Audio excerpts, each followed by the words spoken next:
નમસ્કાર મિત્રો, સોલોદેવ ગુજરાતીમાં આપ સર્વનું પાછું એક નવા વિડીયો સાથે સ્વાગત છે। મિત્રો, આ વિડીયોમાં આપને જે 2025માં વરસાદે તારાજી સર્જી છે, લોકોનું જીવન અસ્ત વ્યસ્ત કરી નાખ્યું છે, એની એક સત્ય ઘટના બતાવવા જઈ રહ્યો છું। બહુ દુઃખ થાય છે। હું આ વિસ્તાર પ્રત્યે સહાનુભૂતિ દાખવું છું। વાત કરીએ ગુજરાતના સાંતલપુર તાલુકા અને સુઈ ગામની, તો સાંતલપુર તાલુકાની અંદર મેં જે સર્વે કર્યું એ પ્રમાણે ખૂબ દુઃખદ ઘટના બની છે। સાંતલપુર તાલુકાના ગામડા જેવા કે ધોકાવાડા, હોવા, મડુત્રા, બરારા, જાખોત્રા, એવાલ અને સાંતલપુર, ગરામડી, પીપરાડા, રોજુ, આ જે ગામડાઓ છે, આ ગામડાઓની અંદર 2025માં જે વરસાદ પડ્યો એમાં 9 તારીખે 20 ઇંચ વરસાદ પડ્યો। 24 કલાકમાં 20 ઇંચની આસપાસ વરસાદ પડવાથી આજુબાજુના વિસ્તારોમાં એકદમ પાણી ભરાઈ ગયા। આ ઘટના જે બની એ વિષય ઉપર આપણા સિદ્ધપુરના પૂર્વ ધારાસભ્ય કે જેને દાનવીરનો દરજ્જો આપી શકાય અને મા ખોડિયાના પરમ ઉપાસક એવા ચંદનજીભાઈ ઠાકોર સાહેબ આપ સમક્ષ આ વિડીયો દ્વારા શું કહી રહ્યા છે આપ જોઈ શકો છો અને કેટલી પોતાની લાગણી વ્યક્ત કરી રહ્યા છે। આ વિસ્તારની, આ સાંતલપુર ને સુઈ ગામની કેટલી ચિંતા કરી રહ્યા છે, આ વિડીયોમાં તમે જોઈ શકો છો। કુદરત આગળ માણસ લાચાર છે। ઉત્તર ગુજરાતમાં જે ભારેથી અતિ ભારે વરસાદ થયો, વરસાદના કારણે અનેકને મુશ્કેલીઓ પડી।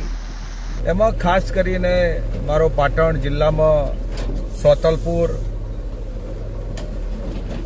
બનાસકાંઠામાં વાવ, સુગામ, બોર્ડર ઉપરના ગામોમાં જે પ્રમાણે વરસાદનો જે બેહાલ કર્યું છે વરસાદથી, તે પણ સમગ્ર વિસ્તાર આજે લાચારી અનુભવી રહ્યો છે।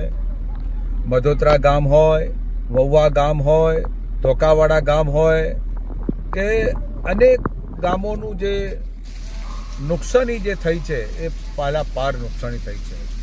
ગુજરાત સરકારને મારી વિનંતી છે કે આ તો એક તો ગામડા 80-50 હતા અને 80-50ના કારણે જે વરસાદે જે બેહાલ કર્યા છે અને જાનમાલમાં જે નુકસાન કર્યું છે, જે ખેતીમાં જે નુકસાન કર્યું છે, ખાસ કરીને એમાં અનેક ઘરોની અંદર જીરાનો જે સંગ્રહ કર્યો કે ના કર્યો, પણ ગાધા જીરા જેવી જીરું વસ્તુ અંદર પડી હતી, ઘઉં જેવા અંદર પડ્યા હતા, બાજરી જેવી જે ચીજો અંદર પડી હતી, એ જે 12 મહિનાના જે ખેતીમાં પાક કરીને જે એ લોકો ઘરમાં સંગ્રહ કરતા હોય એ પણ સ્વતંત્ર પલળી ગઈને નિષ્ફળ ગયું છે। ઘર વખરી પણ સ્વતંત્ર પલળીને નિષ્ફળ ગઈ છે અને તમામ ક્ષેત્રે આજની પરિસ્થિતિ જોતા ખૂબ ખરાબ પરિસ્થિતિ છે। એટલે ગુજરાત સરકારને મારી વિનંતી છે કે તાત્કાલિક ધોરણે આનું પેકેજ જાહેર કરે અને સર્વે કરાવે।